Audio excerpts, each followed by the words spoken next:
The White House is claiming now that it is not standing in the way of oil drilling in the United States. Watch this.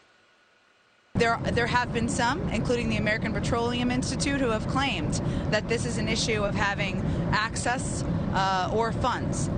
The oil and gas industry has a lot of permits. Onshore alone, more than 9,000 unused approved permits to drill. And I would note that only 10% of drilling is happening on federal lands. The other 90% is on private lands. But I'm talking about the 10% in that case. So the argument that there are just no opportunities to drill for oil is just not true. The phenomenon that we're actually seeing is much more about firms wanting to return cash to investors than about a lack of opportunity. Sounds like another flip-flop. Joining me right now is the American Petroleum Institute president and CEO himself, Mike Sommers. Mike, it's great to see you. Thanks very much for being here. So you just heard Jen Psaki. She called out your group, the API, by name. What's your response? Well, Jen has a fundamental misunderstanding as to how the process works for federal lands on both federal lands and federal waters. As you know, it takes a long time to develop those leases. What she's actually advocating for here is that we lease those lands and then not do any environmental review, not actually explore as to whether or not those lands actually have productive oil and gas, and then actually violate the law without getting a permit. What we're suggesting here is that there's a long lead time once you get a lease in place. It's not as if you can just set up a rig on those lands. So our members are, of course, trying to get those leases, but we also have to remember that there hasn't been a lease sale in this country since Biden administration went into effect. We need more access to these federal lands and particularly these federal waters, which we're not getting. But at the same time, the American oil and gas industry is stepping up. In fact, just in the last year, we've increased production by almost 1 million barrels to meet the moment to make sure that American consumers have access to oil and gas made right here in the United States. Well, I mean, do the energy companies have what it takes to actually do what you're talking about at this point? Because as I've been reporting, there are a number of Wall Street firms that have cut off or at least lessened their exposure to exploration. Take the Blackstone Group, recently saying it will no longer fund oil and gas exploration in the United States. You also have others, ExxonMobil, completely changing its business, walking away from productive deals that were in place before Joe Biden entered the White House because the White House sets the tone. So give us your take on where the energy industry, the oil industry, I'm talking about big oil, where it stands today in terms of its willingness, its ability, access to funding as a result of the tone set by this White House. Notwithstanding everything that you just outlined, which are real impediments to oil and gas development in the United States, ExxonMobil just announced that they're going to be expanding their production in the Permian Basin, the most prolific basin here in the United States. Chevron is doing the same. We understand that this is a crisis moment for the world, and the United States needs to lead the way.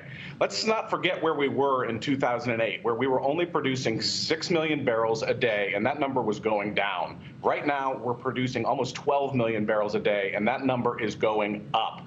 In fact, the Energy Information Agency, a branch of the federal government, suggests that we're going to reach record levels of production in 2023. We're going to do what we need to do to support the world during this time of crisis, despite this president continuing to talk down development here in the United States. And, you know, we understand that he was pretty much forced to announce yesterday a U.S. ban on Russian oil imports. But, of course, he made no plans to boost domestic production.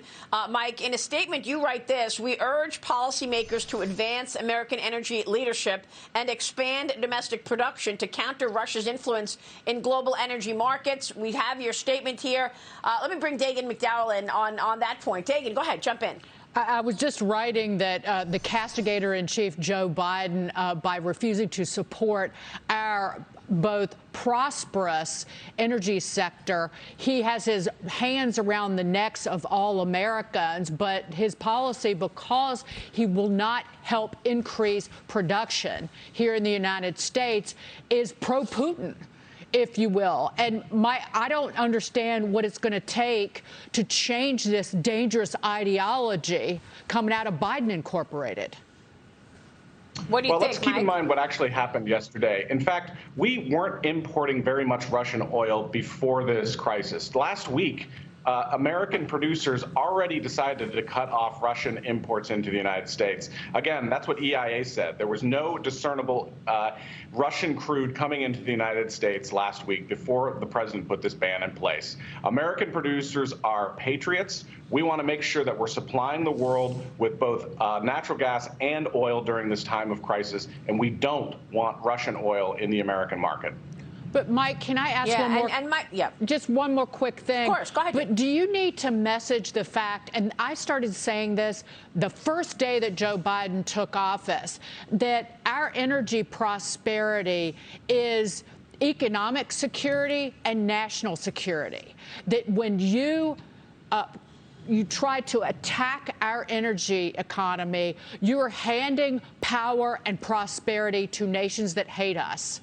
And this was part of the reason, with oil prices skyrocketing, that Putin invaded Ukraine in the first place. Do you need to do a better job of communicating that to the American people?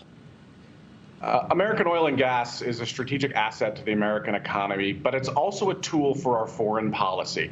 Again, imagine if the United States was still importing 60% of the energy that we need, as we were 10 years ago. It's because of American innovation. We should be proud of the companies that are actually providing the energy that we need, because it's made right here in the United States, and it supports about 11 million jobs in our country. Yeah, real quick, Mike, I know you're at CERAWeek conference in Houston this week. A lot of CEOs, top leaders in the business there. What are you hearing from those CEOs, real quick?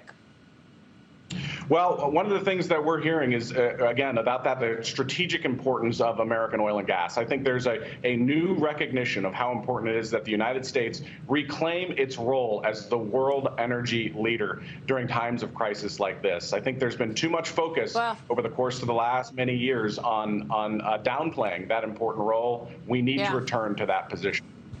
Well, you need leadership if that's the case. Mike, thanks very much. Mike Sommers joining us this morning from the CERA conference in Houston.